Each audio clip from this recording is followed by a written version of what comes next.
Tayo po ay nagpapatuloy sa ating sermon series through 1 Corinthians at last Sunday tayo po ay binigyan ng introduction. Pinag-aralan po natin yung introduction ni Apostol Pablo, yung unang bahagi ng kanyang liham, of course, yung kanyang pagpapakilala, yung kanya pong greetings sa mga mananampalataya sa Corinto. Again, niremind tayo, in-exhort tayo ng Diyos patungkol sa authority na mayroon si Apostol Pablo sa mga mananampalataya sa Corinthians.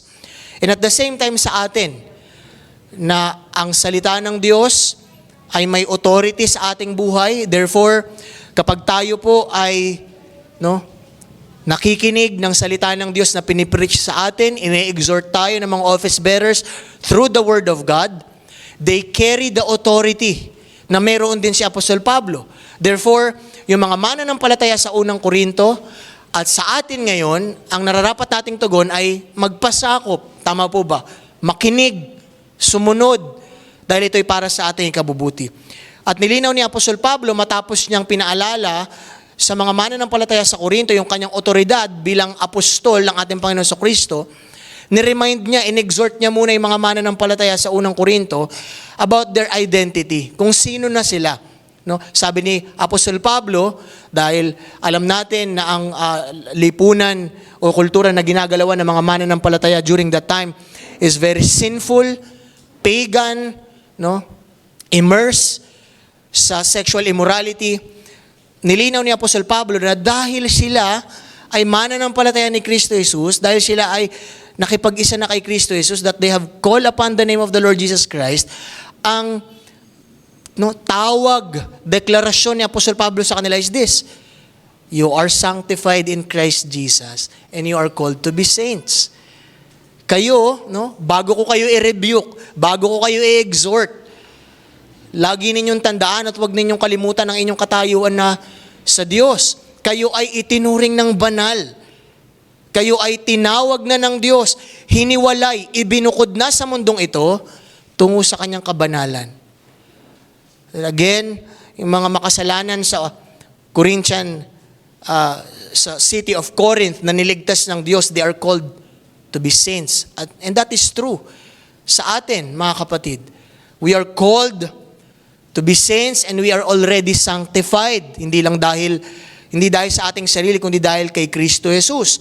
At dahil doon, ano yung verse 3? Sumainyo ang pagpapala at kapayapaan ng Diyos. You see, pinapaalala sa atin palagi, sa mga liham ni Apostol Pablo, na tinatanggap natin at patuloy nating dapat asahan ang pagpapala at pabor ng Diyos sa kabila ng ating mga kasalanan kanina, kahapon. Every time we gather here, tinatanggap natin yung mapagpalang pagbati ng Diyos. The grace of God is upon us. May the peace of God multiplied in our lives.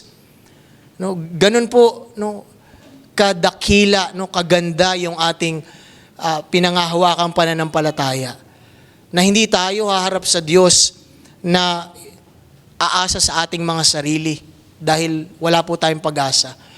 Pero nilinaw sa atin last Sunday through the Apostle Paul na dahil kayo ay nakipag-isa at tunay ng nananampalataya kay Kristo Jesus at dahil sa kanyang ginawa, you are sanctified, you are called to be saints, and the grace and peace of God is with you all.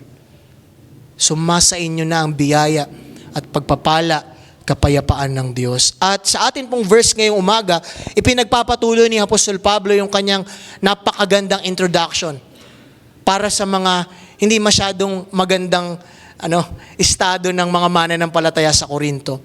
Kaya sa ating verses ngayong umaga, nawa maunawaan natin at tanggapin ang exhortation ng salita ng Diyos na nagsasabing dahil lamang sa biyaya ng Diyos, grace of God, at dahil sa kanyang katapatan, or His faithfulness, tayo ay lubos ng pinagpala. Dahil sa ating pananampalataya at pakikipag-isa sa ating Panginoon Kristo. Kaya bilang tugon, tayo ay lumakad ng may nag-uumapaw na pasasalamat dahil sa biyayang ito at patuloy na magtiwala sa kanyang katapatan hanggang sa pagdating ng ating Panginoong Kristo. So again, simple lamang po. Only because of the grace of God and His faithfulness, we already received so much blessings through our faith and union with Jesus Christ. Therefore, let us walk with abounding thankfulness because of His grace and abiding trust in His faithfulness until the day of the Lord Jesus Christ. Ito po yung naging pattern ni Apostol Pablo, hindi lamang sa ibang mga liham, kundi higit sa lahat, kailangan niya itong i-establish sa mga mananampalataya sa Korinto. Dahil nga na banggit sa atin last Sunday na nakarating kay Apostol Pablo, no, sa pamagitan ng isang report. At mismong yung Corinthian church na rin ang nagsulat sa kanya na mayroong matinding problema sa loob ng church. Yung mga mananampalataya sa Korinto ay lumalakad uli gaya ng kultura na kanilang ginagalawan. And so, tunay na ini-establish ni Apostol Pablo, no, bago niya, again, isambulat yung kanyang exhortation, yung kanyang rebuke, yung kanyang correction, is ito lahat ay nakaangkla sa mabuting balita ni Kristo Jesus. Hindi ito legalistic, no, demand ni Apostol Pablo, dapat ganito ka, dapat ganyan ka. No, ang lahat ng magiging pagtatama, pagpapaalala, at pagtuturo ni Apostol Pablo ay nakaangkla, konektado sa biyaya ng Diyos, sa Ebanghelyo ni Kristo Jesus. Bakit? Isa sa mga dahilan bakit ang mga Kristiyano ay lumalakad sa kasalanan, one of the reasons why Christians walk in sin, gaya ng mga mananampalataya sa Korinto, gaya ng ginagawa natin ngayon, madalas, is we forget, we neglect, kinakalimutan, isinasawalang bahala, o madalas, hindi natin tunay na nauunawaan ang pagpapala o napakadakilang kalagayan na natin bilang mga mananampalataya ni Kristo Jesus. Hindi tayo nasasatisfy sa tinapay ng buhay. Kaya patuloy tayong nagkukundamahog, naghahabol, nadadaya sa mga bagay na inaalok ni Satanas. Sa bandang huli ay magpapahamak sa atin. One of the reasons na mga mananampalataya ay lumalakad sa kasalanan, nagpapatuloy sa kasalanan, hindi lumalakad bilang sanctified, hindi lumalakad bilang saint, is because we forget the gospel. We neglect and abuse the grace of God. At hindi natin lubos na nauunawaan how blessed we are. Kung gaano tayo dapat nagsasaya, nakukontento, nananatili sa biyaya ng Diyos at sa kanyang katapatan. Kaya yun yung pinaalala ni Apostol Pablo sa mga mananampalataya sa Korinto. Alam niyo bakit ganyan ang asta ninyo? Ang inyong pagpamumuhay is because you have forgotten the gospel that you have received. At yun din pong exhortation sa atin ngayong umaga, mga kapatid. Dito sa atin, marami na ang matagal ng member sa church. O yung iba, kaka-publicly profess lang ng kanilang pananampalataya. And most of the time, we are not walking as sanctified saints. Para tayong lumalakad pa rin tayo na parang anak tayo ng demonyo at bahagi tayo ng mundo na ito. And so, Apostle Paul reminded Corinthian believers, yung mga pagpapalang tinanggap na nila at dapat nilang na-enjoy dahil sa kanilang pananampalataya kay Kristo Jesus. At yun din po ang exhortation sa atin ng Diyos ngayong umaga. And so sa ating, again, sa ating thesis, dahil lamang sa biyaya ng Diyos at sa kanyang katapatan, tayo ay lubos ng pinagpala. Natanggap na natin yung pinakadakilang pagpapala sa lahat. Bakit ba ganun yung uri ng kultura na meron ang mga taga-Korinto? Lahat naman, no, ay nagpo-pursue ng happiness. Mga tao, akala nila dahil sa pamagitan ng pag-pursue sa sex, sa pera, sa material na bagay, and even pag-pursue sa wisdom during their time, they will somehow experience true happiness, true satisfaction. Tama po ba? Hinahanap nila yun sa kanilang kultura o sa kung anong ino-offer ng kaaway. Pero sinasabi ng Diyos sa atin, ni Apostol Pablo sa mga mananampalataya during that time at sa atin ngayon, mayroon na kayo nun. Nasa inyo na yung pinakadakilang pagpapala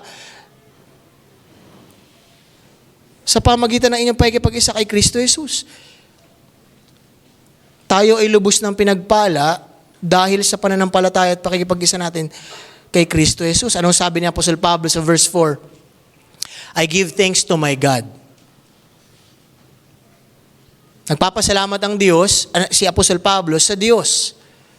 No, hindi siya nagpapasalamat sa mga mananampalataya sa Korinto. Dahil nga nakarinig siya ng masamang report. Pero sabi niya, nagpapasalamat ako sa Diyos palagi para sa inyo. Bakit? Because of the grace of God that was given you. Nagpapasalamat si Apostol Pablo sa biyaya ng Diyos na kanyang ibinuhos sa mga mananampalataya sa Korinto. Dahil sa kanilang pananampalataya kay Kristo Jesus. Nagpapasalamat si Apostol Pablo dahil buti na lang mabiyaya ang Panginoon. At kung babalikan natin sa Acts chapter 18, no, may kita natin doon na alam ni Pablo yung cultural climate, yung atmosphere na meron sa Korinto na makasalanan, maraming mga sumasamba sa Diyos-Diyosan.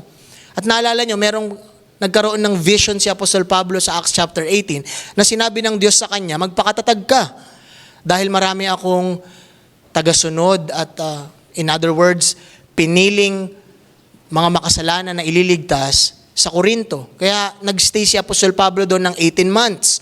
Dahil yun ang utos ni Kristo, dahil nga merong mga elect, merong mga itinilaga sa kaligtasan ng ating Panginoong Hesukristo sa gitna ng napakamakasalanang lipunan gaya ng Korinto.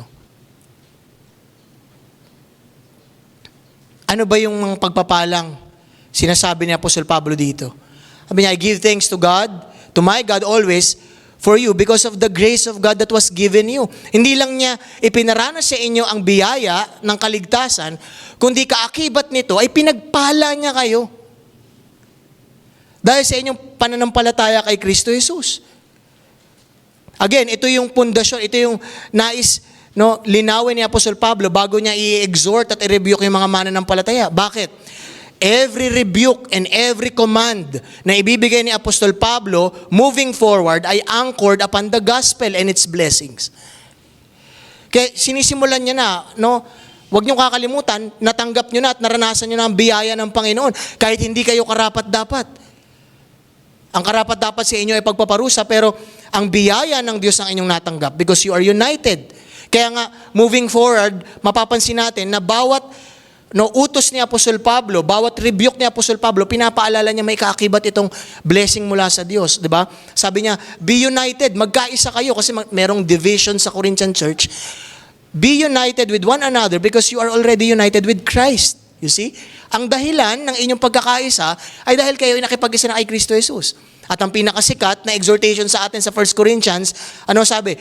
Flee from sexual immorality. Iwaksin ninyo, layuan ninyo ang sexual na immoralidad. Bakit? Dahil kayo'y nilinis na. You are already washed. You are justified. At anong sabi? Kayo ay templo na ng banal na Espiritu.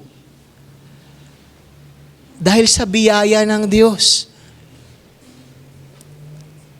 Kadalasan sa atin mga kapatid, ang tingin natin kasi sa utos ng Diyos, kabigatan, kontra sa ating kagustuhan o maglalayo sa atin sa yung kasiyahan nga na gusto natin. Minsan, allergic tayo sa church, ayaw natin magbasa ng Bible, ayaw natin kausapin yung mga office bearers. Kasi feeling natin, yung salita ng Diyos na ating naririnig, yung exhortation ng Panginoon sa atin, somehow kontra sa atin, KJ. Ayan na naman si Pastor Matt, ang dami na namang sasabihin na ayoko naman talaga. Na sa tingin ko hindi naman magdudulot sa akin ng kasiyahan.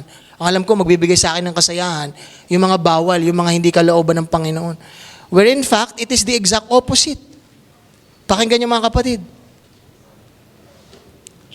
Ipaparanas lamang ng Diyos, mae-experience at mae-enjoy lamang natin yung pagpapala ng Diyos na nakalaan sa atin bilang mga mananampalataya kung tayo ay lalakad sa pagsunod. Uulitin ko mga kapatid, yes, dahil lamang sa biyaya ng Diyos sa pamagitan ng pananampalataya kay Kristo Jesus, tayo ay naligtas. Pero hindi natin, again, ma-enjoy ang pagiging Kristiyano kung patuloy tayong lalakad sa kadiliman. Yung pagpapala na kalakip ng kaligtasan ay mararanasan natin kasabay ng ating pagsunod sa salita ng Diyos. Malinaw po ba? Kaya yun yung palagi exhortation ni Apostle Pablo. Walk in a manner worthy of the gospel. Kasi nasa inyo na yung kaligtasan. Nasa inyo na yung pagpapala. Pero bakit marami pa rin sa inyo ang nadadaya ni Satanas? Walang matagumpay na Christian life, hindi kayo nag-e-enjoy sa inyong Christian life, wala kayong commitment sa paglilingkod, is because lumalakad kayo ng hindi naaayon sa salita ng Diyos. Lumalakad kayo sa landas na kung saan tinubos na kayo ng Panginoon dati pa. Again, Paul enumerates dito mga kapatid yung mga blessing, mga pagpapala ng kaakibat ng ating pakikipag-isa kay Kristo Jesus. Number 1, because of the grace of God, dahil lamang sa biyaya ng Diyos at sa ating pananampalataya kay Kristo Jesus, sa kanilang pananampalataya kay Kristo Jesus, the Corinthian believers were already, anong sabi dyan? Enriched in Christ in all speech and all knowledge. Sapagkat sa inyong pakikipag-isa kay Kristo, pakinggan nyo, ito yung pagpapala, pinalago kayo ng Diyos sa lahat ng bagay. Enriched. Pinalago. Pinag-umapaw sa inyo ng Diyos ang kanyang biyaya. Saan? Sa pananalita at kaalaman. Now, bakit ito yung pinili ni Apostle Pablo? Dahil connected ito sa mga, magiging exhortation niya in the future. Pero magandang alalahanin natin again yung context kung saan namumuhay ang mga mananampalataya sa Korinto. Again, sila ay nasa Greco-Roman culture. Greek yung kultura at yung government ay Roman. So pag sinabi po natin Greek or Greco culture, yung sa Greece, Grecian culture, no? They are, sabihin na natin, sila ay nahuhumaling at inaakala nila, yung mga Grego, na sa pamagitan ng pagsumpong sa karunungan ay mararanasan nila yung kasapatan sa buhay, yung enjoyment. That through pursuit of wisdom, they will indeed experience the fullness of life. Kaya nga, di ba, babalikan natin, di ba, yung philosophy, yung ibig sabihin ng philosophy, love for wisdom or lover of wisdom. Ito lahat ay ibabalik tayo sa Grecian culture, sa Greek. Hindi lamang Greek mythology, kundi Greek philosophy. Dahil again, yun yung ginagalawan nila. Ang mga tao nagsusumikap na mag-gain ng wisdom, lumago sa kaalaman, dahil again, inaakala nila na sa pamagitan ng paglago sa kaalaman, mararanasan nila yung kaganapan ng buhay. At again, during that time, part ng pag-pursuit ng wisdom ng mga Grego ay yung kaakibat nito yung rhetoric pursuit. Now, in the ancient time, ang formula or structure ng pag-aaral ay mahati lang sa 3. Kung sa atin kasi ngayon, hindi ko na alam kung anong curriculum na tinuturo sa mga bata. Pero dati 3 lang. 3, trivium, tawag natin. Ano yun? Logic, grammar, tsaka rhetoric or rhetoric. Ano yun? Ang mga bata, kaya sila nagpupunta sa paaralan, kaya may education is that yung mga tao ay dapat lumago sa 3 bagay lang. At mula doon sa 3 bagay na yun, nakabranch lahat ng kailangan natin sa buhay. Logic, na kung saan yung mga kabataan ngayon, wala na, kahit sa atin, madalas wala na. No? Grammar, pananalita, hindi lang pananalita, kundi yung pag-gain ng information, communication. And then, yung pinakamataas, sinasabi ng mga scholars, is yung rhetoric or yung rhetoric. Ano ito? Ito yung effective speaking, persuasive speaking, na kung saan pinagmula ng balagtasan sa atin. 'Di ba? Naalala nyo, ng mga panahon ni Baltazar, merong mga balagtasan. Ito yung art, science, and art of persuasive speaking. Yung, sabihin na natin, kagalingan sa pananalita. Yun yung peak ng pagiging successful during that time. Na ikaw ay matalino at magaling kang magsalita. Kaya pag, di ba, again, pag magsa-search kayo ng Greek arts, lagi yan merong, di ba, merong parang stage, tapos sabi natin may platform, tapos may mga nagsasalita. 'Di ba? May balagtasan, yung rhetoric, competition, and practice. So, yun yung kultura na kanilang ginagalawan. So, knowing that context, sabi ni Apostle Pablo, pinalago at pinagpala na kayo ng Panginoon in what? In Christ, in speech, and in knowledge. So, yung mga pinupursue ng mga tao sa paligid ninyo na lumago sa speech, lumago sa kaalaman, tinanggap nyo na yan kay Kristo Jesus. At hindi lang yan in a worldly standard. Yung speech na mayroon kayo in connection sa mga susunod natin pag-aaral, hindi ba't sa 1 Corinthians dinili yung gift of tongues? Gift of tongues na ino-incorporate nila na dahil sa kultura na kanilang ginagalawan, pag magaling kang magsalita, sikat ka, angat ka, in-apply nila sa church. Pag magaling ka mag-speaking in tongues, mature ka. Now, nakita niyo yung context. Kaya sinasabi ni Apostle Pablo, dahil sa biyaya ng Diyos sa inyong pakikipag-isa kay Kristo Jesus, kayo ay pinagpala, hindi sa rhetoric blessing ng mundo, hindi sa kagalingan, eloquence ng mundo, kundi napasa inyo yung biyaya ng Diyos in speech. Meron kayong yung mga mananampalataya sa Korinto ay gifted na, hindi lang sa magagaling sa pananalita na nakaka-entertain sa tao, bagkus what they have attained is divine, makalangit na pananalita. Ano ibig sabihin nun? Yung mga mananampalataya sa Korinto ay ngayon ay meron ng gift of teaching, wisdom, at meron silang gift of tongues. Na huwag kayong masyadong ma-carried away sa paligid na they are pursuing yung pagpapagaling sa pananalita. Sa inyo ang tinanggap ninyo makalangit na pananalita, which is speaking in tongues. At mas bibigyan natin itong linaw in the future. And then pagdating sa wisdom, nagpupursue yung inyong kultura sa wisdom na mabibigay ng mundo. Again, ito rin yung kultura na ginalawan ng ating church father na si Saint Augustine.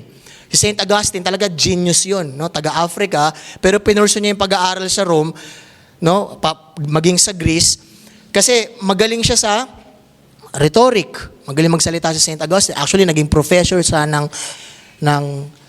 rhetorical class. At sinasabi ni Saint Augustine na, again, tinetestify niya yung kultura na meron dito at nag-i-exist kahit sa panahon ni Saint Augustine. Na yung mga tao, they pursue knowledge for happiness, for contentment. At hindi naranasan ni Saint Augustine yon sa wisdom. Kaya nga again, pag-proceed ni Apostle Pablo, di ba, i-incorporate niya na yung wisdom of God and wisdom of man. Ang malungkot mga kapatid, hindi tayo masyado makarelate kasi nga yung kultura na ginagalawan natin ay nag-move away from wisdom. Tama? Ngayon, mga bata, hindi marunong rhetoric. Ang natin, salitang balbal, mababaw na tayo mag-isip, na-entertain na tayo sa mga walang kabuluhang bagay. Noon mga kapatid, lalo na yung bago mag-enlightenment, mga bata pa lang. Kaya nga, kaya na-convert si Saint Augustine, magandang illustration. Nung siya ay nakarinig ng preaching ni Saint Ambrose, si Ambrose theologian, magaling mag-preach. Nakikinig siya doon kasi syempre teacher siya ng rhetoric, yung magaling mag-speak. Na-amaze siya kay Ambrose, isang Christian preacher, na ang galing mag-preach. Again, Greco culture. At naintindihan niya yung salita ng Diyos. At na-amaze siya sa kung paano mag-preach si Ambrose. So, sa biyaya ng Panginoon, ay kahit na ang goal niya ay makinig sa rhetorical preaching ni Ambrose, ginamit yun ng Panginoon para siya ay makakilala. And then, habang naglalakad si St. Augustine, mababasa niyo yan, nagre-reflect siya, nakarinig siya ng mga bata na naglalaro. At anong sabi? Tole lege. Diba? Alam ni Eko to. Ang ibig sabihin ay, take up and read. Or take and read. Parang sabi, kunin mo yan at basahin mo. At narinig niya yun, meron siyang Bible, kasi nga Christian yung nanay niya, binasa niya at nakabasa siya ng gospel at no, the rest is history. Pero alam niyo kung saan ako na-amaze doon? Yung mga laro ng bata. Ba't niya narinig sa mga bata yung tole lege? Now, meron dong argument na baka daw nag-hallucinate lang si St. Augustine na parang narinig. Pero, during that time, no, ganito lang yan mga kapatid, ang laro ng mga bata ito, kunin mo yan, magbasa ka, basahin mo. Nag-i-enjoy sila, nagbabasa sila. Take up and read, yun yung masayang laro nila. Pagbabasa. Ngayon, nag-i-enjoy yung mga bata, saan? Sa lato-lato. Diba? Yung laro noon, because they pursue wisdom, take up and read. Sana ngayon yung maibalik sa kultura natin, ano? Naglalaro yung mga bata, yes, makapaglaro, uy, pre! No?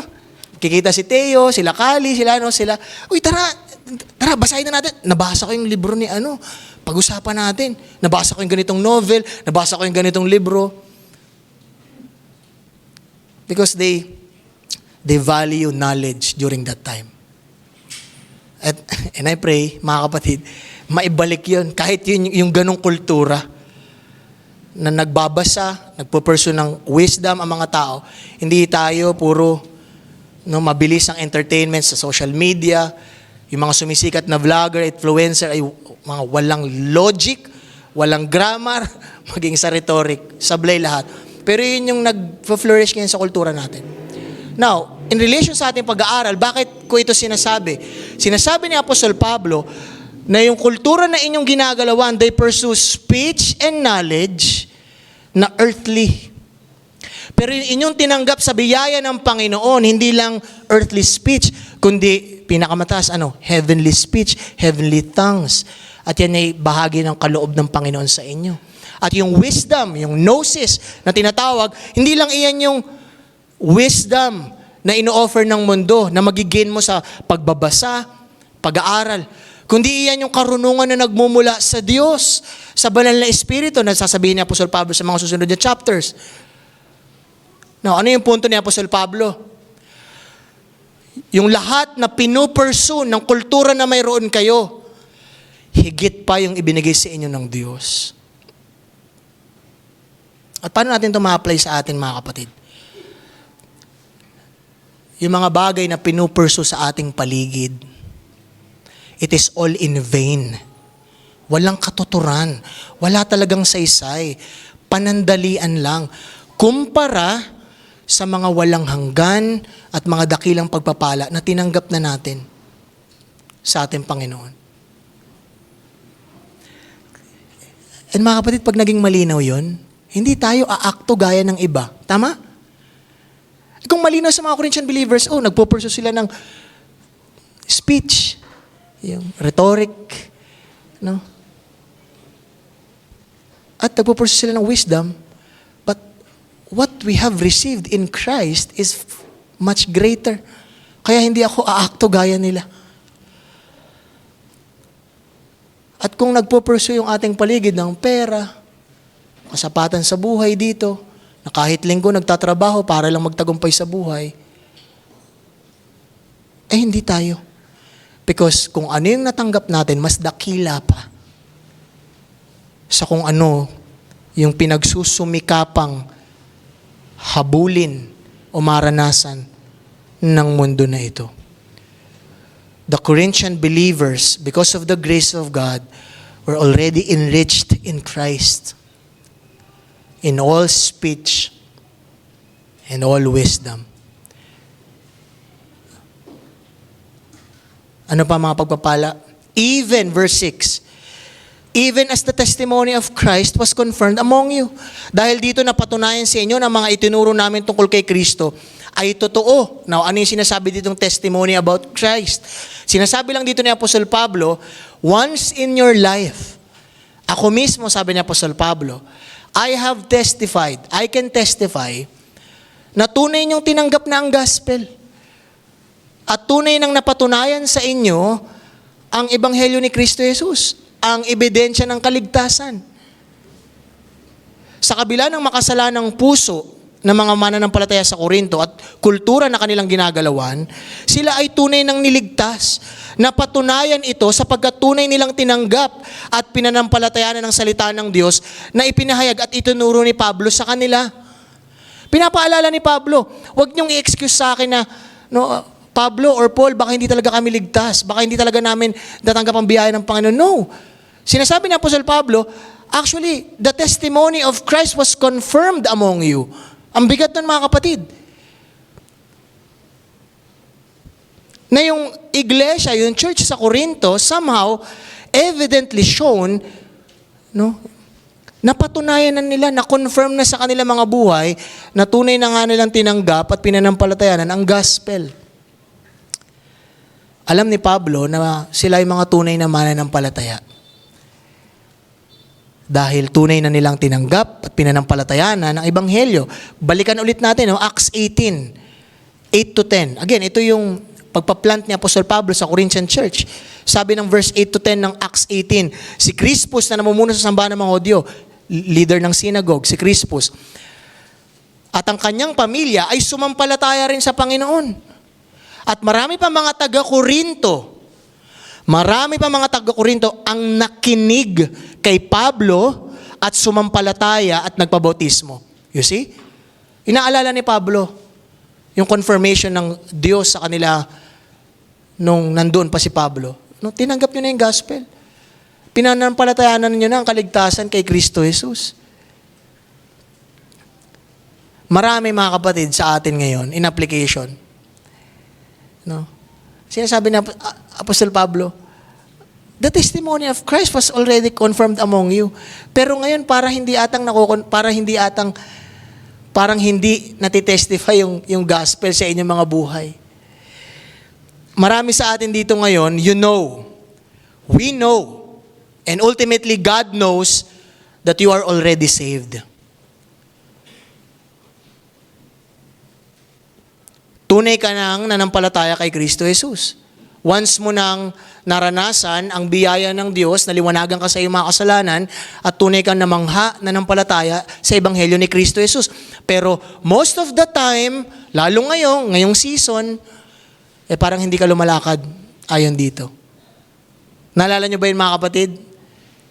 May season sa buhay natin, lalo na sa mga matatagal na ditong member, may season sa buhay natin, kitang-kita yung ating kaligtasan. Undeniably. Kitang-kita yung kaligtasan. Ito yung season ng kanyang buhay na natitestify sa buong church, sa pamilya niya. Bro, kitang-kita ang biyaya ng Diyos sa buhay mo. Talagang niligtas ka na ng Diyos. Naalala niyo yung season na yun?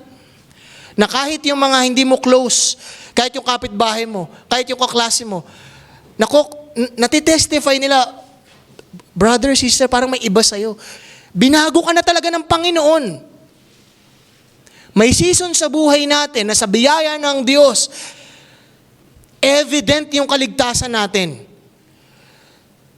Sinasabi yun ni Apostol Pablo dahil sa mga susunod na chapter, sinasabi niya, ngayon hindi evident. Lumalakad kayo na parang hindi kayo ligtas. Lumalakad kayo na parang hindi nyo narinig ang gospel. At totoo yun dito, mga kapatid, sa Lighthouse Christian Church.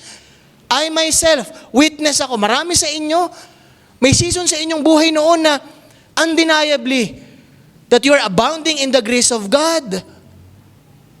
Pero parang ang daming season na parang hindi ko alam, hindi natin alam kung kilala nyo pa ba ang Diyos. Na nagdidesisyon kayo sa inyong mga buhay na para kayong nasa kadiliman pa din. Tama po ba?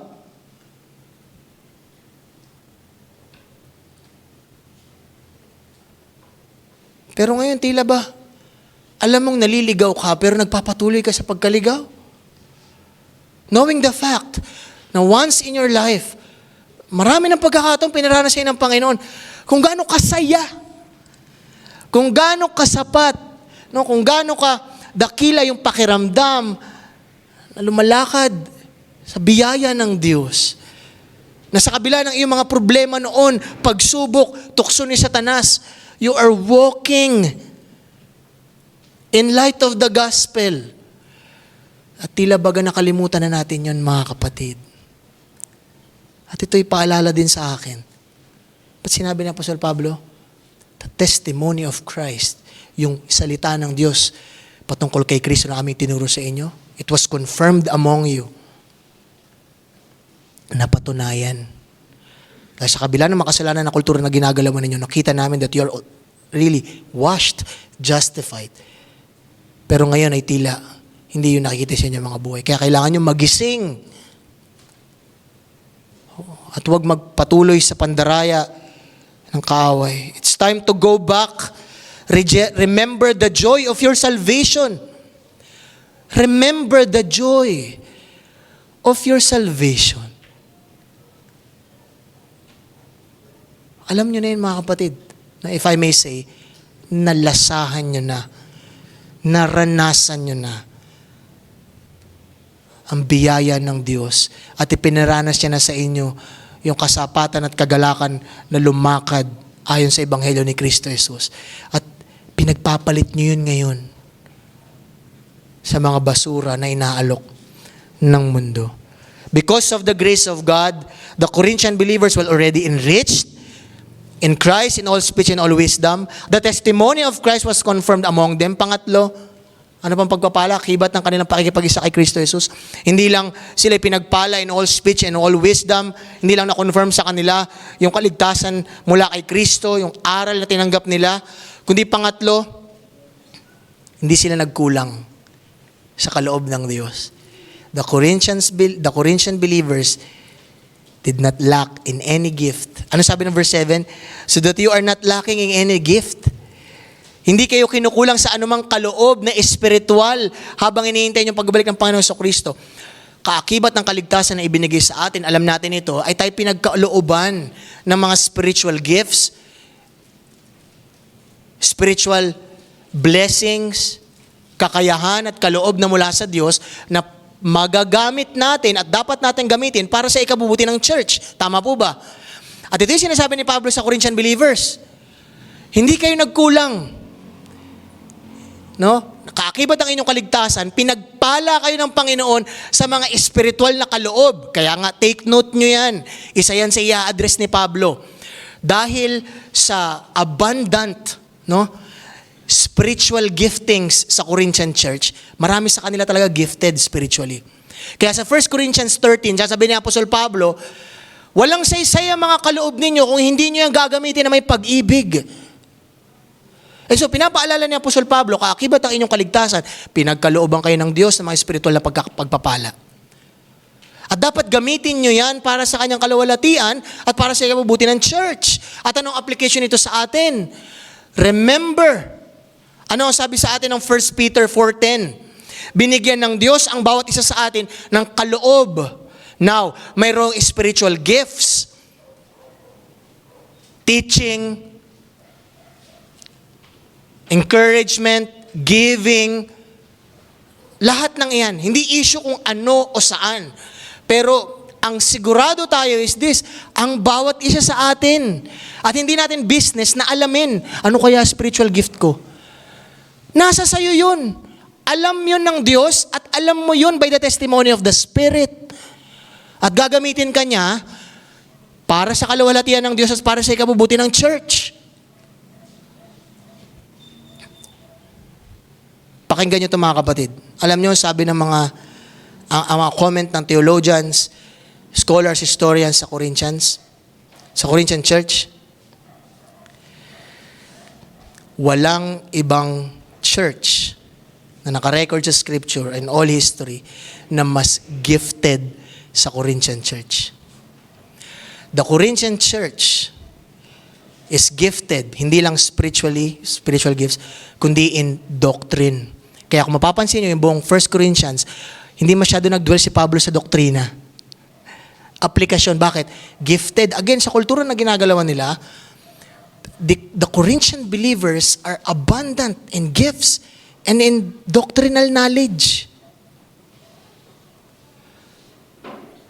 Pero walang saysay lahat yon kung lalakad kayo gaya ng kultura, makasalanang mundo na ginagalawan ninyo. At ano ang application nito sa atin, mga kapatid? Hindi nagkulang ang Diyos sa atin na pagkalooban tayo ng kanyang mga espiritual na kaloob at kakayahan. Bawat mananampalataya na nakipag-isa kay Kristo Jesus ay gifted. Hindi lang yung mga nag-aral sa mataas na paaralan, kundi ang mga tunay na mananampalataya, regardless of your background and education, you are gifted. God has given you gift upang, hindi para ma-enjoy mo sa sarili mo. Anong sabi sa atin, 1 Peter 4 again? Binigyan ang bawat isa sa atin. Bawat isa. Iba-iba tayo ng dami, iba-iba tayo ng degree, ng giftings, pero lahat may spiritual gift. Lahat may kakayanan. Paulit-ulitin natin yan. Tuloy natin. 1 Peter 4:10, binigyan ng Diyos ang bawat isa sa atin ng kaloob, gamitin natin ito para sa ikabubuti ng lahat. Gamitin natin yung gift na ibinigay sa atin dahil again, ang purpose ng gift is for the good of the other.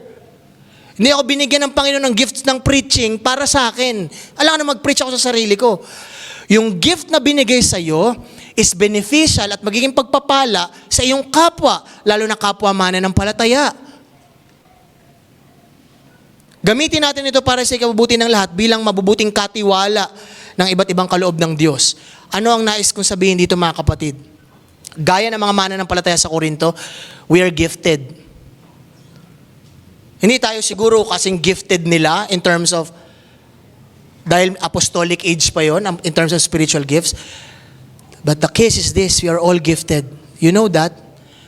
Kayo ay pinagkalooban ng Diyos ng pagpapala at kakayahan. Pero kapag hindi niyo yan ginagamit para sa ikabubuti ng church, hindi kayo nagiging mabuting katiwala. Tandaan ninyo, mga kapatid, ito yung pattern. Binigyan kayo ng kaloob ng Diyos para maging pagpapala kayo una sa inyong pamilya. Para maging pagpapala kayo sa inyong pamilya. Pero higit sa lahat, laging ang context na sinusundan ng spiritual giftings is this, para sa kabutihan ng church, para sa church. Yes, mabuti na yung kakayahan mo ay nagagamit mo sa iyong pamilya. That's great. Parte yan ng iyong Christian life and calling. Nagagamit mo yung gift mo o yung kakayahan mo sa iyong trabaho. That's great. Parte yan ng Christian calling mo. Pero what about sa church? Ano ang ipinagkaloob sa iyong kakayahan ng Diyos na dapat ginagamit mo para sa ikabubuti ng LCC? Dahil, mga kapatid, kung hindi niyo yan ginagamit para sa ikabubuti ng LCC, ng church, you are not being good stewards. Hindi kayo nagiging mabuting katiwala. At alam niyo kung paano tratuhin ng Diyos ang mga taong hindi mabuting katiwala. Now, may I ask you this?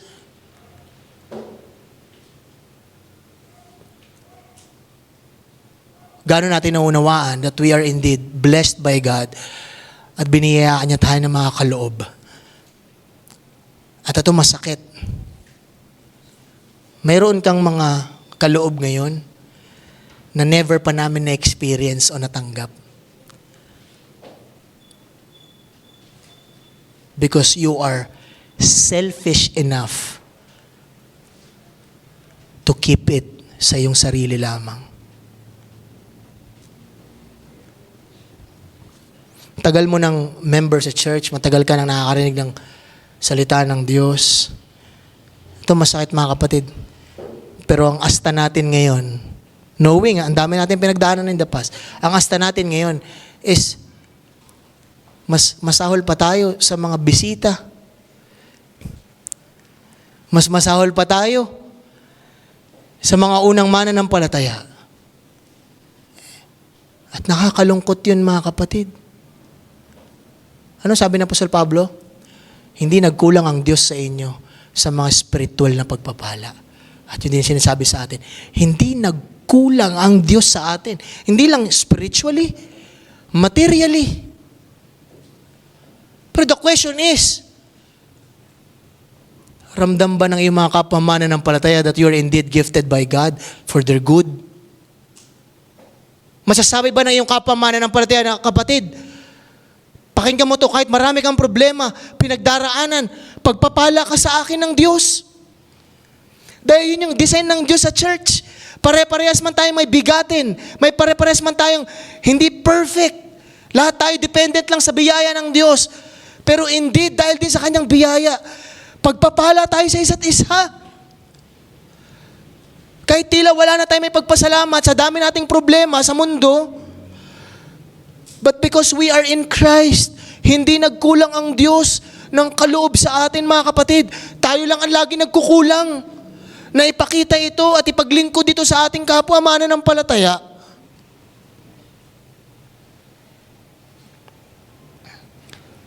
Tayo ba, mga kapatid, naunawa natin na tayo binayayaan ng kaloob ng Diyos, ng mga kaloob ng Diyos? Hindi para ipag-enjoy mo sa mga tropa mo sa kadiliman. Hindi ka binigyan ng spiritual gift at hindi ka pinagpapala ng Panginoon para pasayahin mo yung mga anak ni Satanas.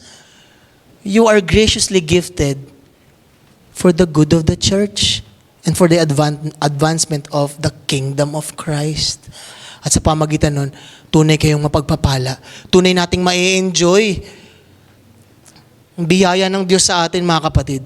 Pagpatungkol sa mga stewardship, pagiging mabuting katiwala ng kaloob ng Diyos para sa ikabubuti ng church, hindi natin mapigilang alalahanin yung ating mga kapwa mananampalataya na kinuha na ng Panginoon and that they are now enjoying the blessed presence of our Lord in the heaven. Alam natin na Lighthouse Christian Church ay nagsimula sa pamagitan ng mga instrumento ng Panginoon na hindi mga bata. No? Ayaw kong sabing matatanda kasi baka ma-offend sila. Pero hindi na sila mga bata, mga pioneers. I can still remember, mga kapatid, nung aking inaaral ito, hindi lang ito yung pagdating sa, pastor, ayoko kasi dyan sa hindi ako magaling magsalita, hindi ako magaling mag-pray, hindi ako magaling magganito. Hindi. Kung ano ang ibinigay sa kaloob ng Diyos, it is equally important sa lahat. Naalala natin si Brother Warley. Gifted siya, steel worker. Sa mga bakal, sa mga makina, etc. Hindi ko makakalimutan, pag nagmi-meeting at may pangangailangan, agad-agad, ako na bahala dyan, ako nagagawa dyan. Kailangang isabit yung monitor natin. Kina next Sunday, nakapag-welding na si Brother Warley nung sasabitan ng ating monitor. Kung anong kailangan, we are always ready, willing, and joyful to participate for the building up of the church. Hindi kailangan tanungin, hindi kailangan pakiusapan. Yung mga kananayan natin. Sila Sister Ana, Sister Nitz, kasama, of course, nila Pastor Ben, Sister Del, Sister Lilia. Hindi mo pipilitin pag may gawain sa pangarap, sa mga Bible study. Sino kasama ko? Sino kasama namin ni Pastor Ben? Yung mga magagaling, yung mga matatalino, yung mga nauunawaan that they are gifted in Christ and they are willing, Pastor, sama kami. Kahit wala silang gagawin. Pero yun yung pinakamalaking tulong at pagpapala sa gawain ng Diyos. Yung mga taong nakakaunawa ng biyaya ng Diyos at handang makibahagi sa gawain ng Diyos.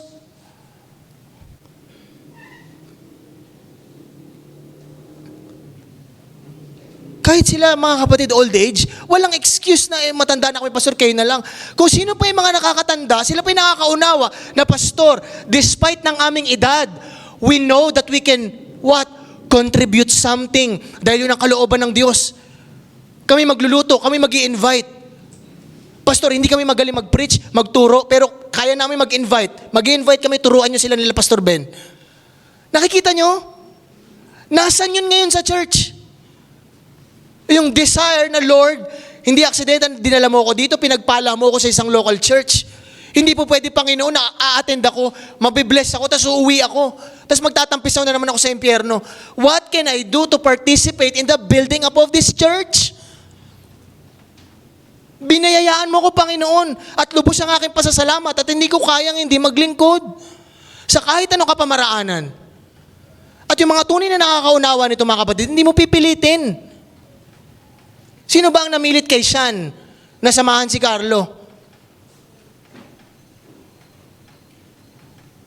Sino ang namilit sa mga nanay na kahit busy sa kanilang trabaho, sa kanilang mga tahanan, pupunta dito, maglilinis, magpupunas, para komportable tayo makapag-church?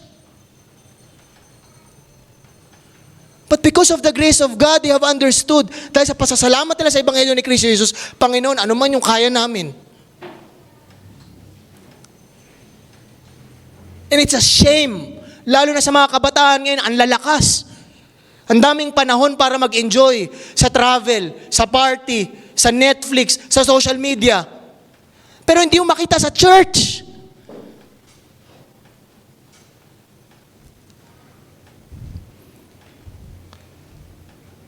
Kung ano yung pinupursu ng mundo, yun din yung pinupursu ninyo. For what? Sinasabi ng salita ng Diyos, tinanggap niyo ang mas dakila pang mga kaloob at pagpapala kay Kristo Jesus, higit sa mga basura na pinupursu ng mundo, mga kapatid. Hindi nagkulang ang Panginoon sa mga kaloob na ibinigay sa atin. Hindi nagkulang ang Diyos sa akin, sa inyo. The question is, tayo ba ay nagiging mabuting katiwala? It is a wake-up call sa ating lahat, mga kapatid. It's never too late. Wala pa si Kristo Jesus. Kaya nga ano sabi, until the day of the Lord Jesus Christ. At yung sinabi dito, na until the end, no? It's either, kung tayo ay papanaw na, o darating na ang ating Panginoon Kristo. The question is, mga kapatid, I beseech you, I urge you, alalahanin mo, na gaya ng sinasabi ni Apostol Pablo sa mga mananampalataya sa Corinto, tayo din as Lighthouse Christian Church, hindi nagkulang ang Diyos. Nabigyan tayo ng mga kaloob. Kaya nga part ng duty natin, di ba, sa membership, tango pa kayo ng tango. Tayo, di ba? Ano yung pangatlong duty natin? To participate in the building up of this church. Amen, Pastor. I do.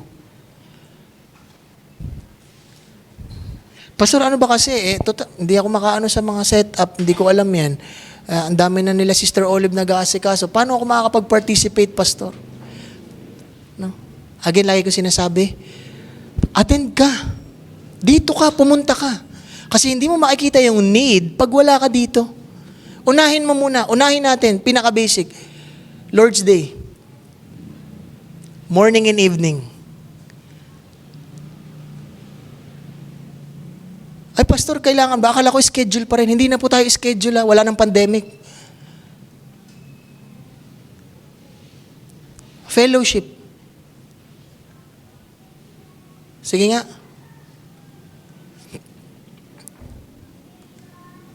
Minsan, yung mga members, hindi tinatablan sa gentle way of reminder. Kaya nga, excited ako pag proceed ng 1 Corinthians. Ano sabi ni Pablo? Ano ba gusto niyong pagtuturo? With gentle spirit? Or with a rod? Hintayin pa ba natin? Napaluin tayo ng mga office bearers? I will say this, mga kapatid, with all love and gentleness, I pray. Kung hanggang ngayon, pinipilit kang makibahagi sa gawain ng church, you have all the reason to fear. Kung hanggang ngayon, napipilitan ka at nabibigatan ka, umattend makasama ang mga kapwa mananampalataya. Matakot ka, siguraduhin mo na ikaw ay manampalataya kay Kristo Jesus. Because that's clear evidence that you are indeed, you don't belong to Christ. I'm not saying, mga kapatid, na lagi naman tayo excited. No? May times talaga na, second Sunday pa lang ngayon. Napasarap pa naman yung idlip ko. May mga times na ganun. Pero, kung walang marka sa atin, kung walang ebidensya ng kagustuhan na makabahagi sa gawain ng church. No, prayer meeting, mga kapatid. Every Wednesday. No, ako, I am so thankful. Lagi akong na-encourage. No, may time, sobrang lakas ng ulan. No? Nakikita mo, magdadatingan yung mga nanay, basa-basa pa. Pastor, good evening. Meron pa kahit isa dito, galing sa malayong lugar. Meron pa, kakagaling ng check-up kasi hinihika, humahabol ng prayer meeting kahit taga-Sangandaan. Bakit? No? May iba, taga-malayo pa. Why? Pero yung iba, lahat gagawin para makaiwas. Visitation. Kahapon, no? Meron kasi tayong member na 37th birthday kahapon. No? Nagpa-visitation na naman. No? Take note, pangalawang visitation na to ngayong year. Kung may award ang visitation, mga kapatid, siya first eh. At alam mo, ang saya namin, bukod sa pagkain, no? Sarap ng pagkain. Alam mo, sabi niya, nagtatawanan kami. No? Hindi natin siya papangalanan, syempre, si Sister Del. Sabi niya, Pastor, sana laging ganito, no? No? Kahit traffic yung from San Jose del Monte, Bulacan pag grabe yung MRT dyan, parang gusto mo na lumipad. Pero pagdating mo doon, yung kapwa mo mananampalataya nagsabi, Pastor, sana laging ganito, no?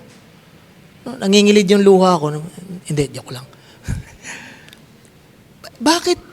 Sana lahat ng members ganun. Sana sasabihin, sana Pastor, laging magkakasama tayo mga kapwa ko mananampalataya. At kitang-kita mo yung kaibahan sa iba eh. Yung iba, mag-iisip kahit anong excuse para lamang makaiwas sa kapwa niya mananampalataya.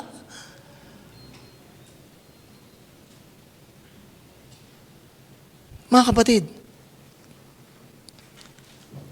para ma-enjoy, ma-experience natin yung pagpapala ng Panginoon at magamit natin yung pagpapala na ibinigay niya sa atin, be present. Be here. Hindi tayo kailangan manduhan ang dapat natin gawin. Magiging malinaw ano yung need at ano yung ipinagkaloob sa ng Panginoon, and God will strengthen you to be part of His work. Marami sa atin, mga kapatid, no? Ang inyong presensya ay pagpapala. Ang inyong patuloy na paglilingkod ay pagpapala. At ito ay maging reminder sa ating lahat, sa akin, sa ating lahat. Hindi nagkulang ang Panginoon sa atin. First and foremost, tayo niligtas ayon sa Kanyang biyaya. Kakibat na ito, biniyayaan tayo ng mga kaloob for the good of the church. Maging mabuting katiwala tayo. At alam niyo, mga kapatid, no?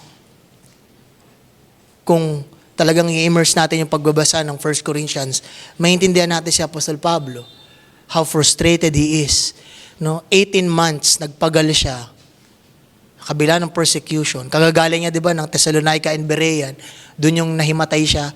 Tapos pagdating niya ng Corinto, and God moved, God established His people.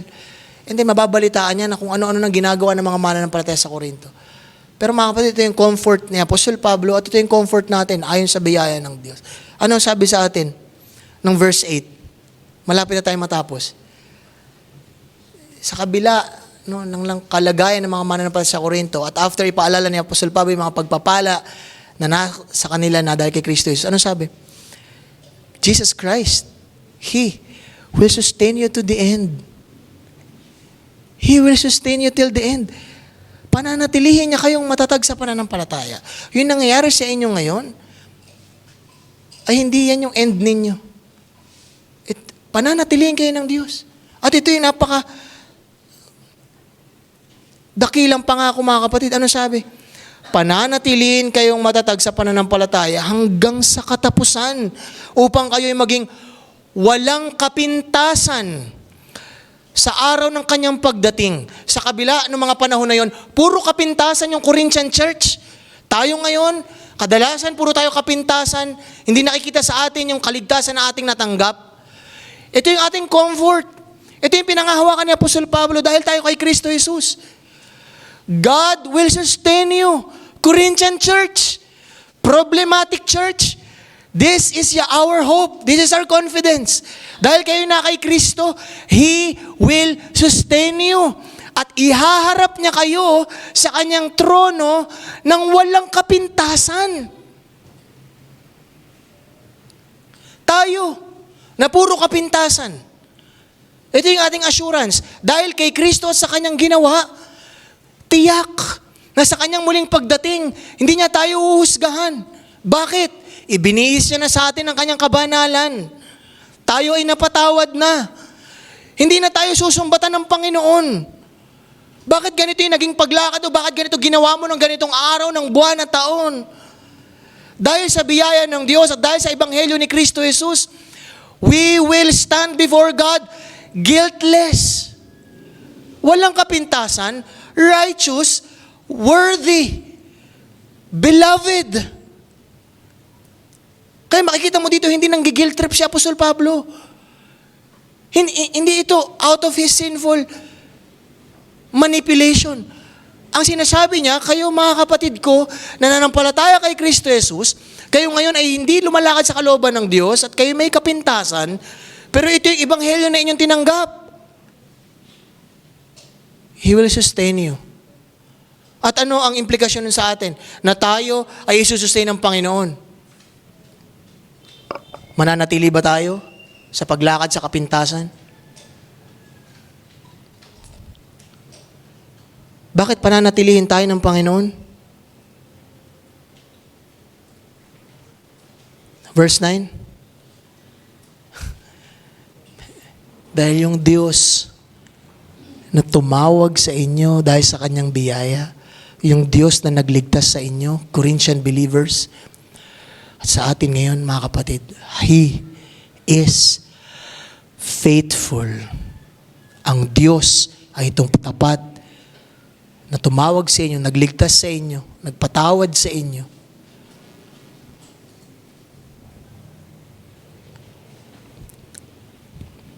Tapat ang Diyos sa Corinthian church. Tapat ang church, tapat ang Diyos sa Corinthian church. Tapat ang Diyos sa Lighthouse Christian Church.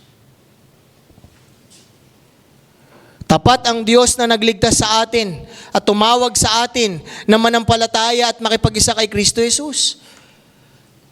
Ang kasiguraduhan ni Apostol Pablo ay hindi sa mga mananampalataya sa Korinto, kundi sa katapatan ng Diyos.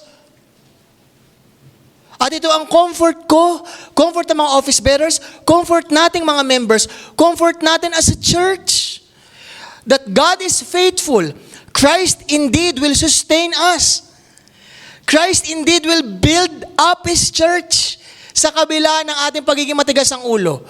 At dahil sa katotohanan na ito yung magtutulak sa atin na lumakad ng may pasasalamat. Lumakad na may tunay na pasasalamat at pagtitiwala na kahit na nag-fail na naman tayo last week, last month, at mag-fail pa tayo in the future, God is faithful to sustain us dahil sa natapos ng ginawa ni Kristo para sa atin. Lakaran na lang natin, mga kapatid. Lakaran natin. We are enriched in Christ, in all speech and wisdom and knowledge. The testimony of Christ was confirmed among us. Hindi nagkulang ang Diyos sa mga kaloob sa atin. At ito ang kanyang pangako. He will sustain you. He will sustain us. And He will sustain this church. Huwag na tayong manatili sa kahangalan at kapalaluan, kundi bilang pasasalamat at bilang pagtitiwala sa kanyang katapatan. Lord, tulungan mo ako na lumakad na may pasasalamat. Tulungan mo ako na lumakad at patuloy na panghawakan ng iyong katapatan. Dahil lamang sa biyaya ng Diyos at sa kanyang katapatan, tayo ay lubos ng pinagpala dahil sa ating pananampalataya at pakikipag-isa sa ating Panginoong Jesucristo. Pagpapala ng kaligtasan, pagpapala sa mga kaloob, pagpapala sa pagpapanatili sa atin ng Diyos hanggang huli. Kaya bilang tugon, tayo ay lumakad ng may nag-uumapaw na pasasalamat. Patuloy na pagtitiwala sa kanyang katapatan hanggang sa pagdating ng ating Panginoong Jesucristo. Mga kapatid, I pray that we are rebuked, corrected, but I truly pray na tayo ay na-comfort, patatag muli, napaalalahanan ng biyaya ng Diyos. Na Lord, salamat na sa kabila ng mga pagkukulang ko, hindi na nakabase dito yung aking kaligtasan. Ako ay haharap sa iyo, guiltless, righteous because of the Lord Jesus Christ. Kaya Panginoon, wala akong ibang dahilan ngayon na hindi lumakad ng may pasasalamat, kabanalan, in light of the gospel. At manabik tayo sa mga susunod na pagkakataon na patuloy pa tayong palalaguin ng Panginoon at gagamitin sa iglesyang ito. That indeed, gaya ng exhortation ng Diyos sa Corinthian believers, sa atin, sa gitna ng makasalanan, madilim na mundong ito, tayo ay lalakad ayon sa kalooban ng Diyos sa pamagitan ng Ebanghelyo ni Kristo Jesus at makikita sa atin that we are indeed sanctified, called to be saints, saved by the gospel, living a life worthy of the gospel because God is gracious and God is faithful. Tayo po'y manalangin. Aming Diyos, salamat po sa inyong mga salita na amin pong napakinggan muli. Salamat po sa inyong pagtatama. Salamat sa inyong pagpapala. Salamat sa inyong biyaya. Madalangin po namin, O Diyos, tunay na kami ay tumugon ayon dito. Salamat. Ito po ang aming panalangin sa pangalan ni Jesus. Amen. And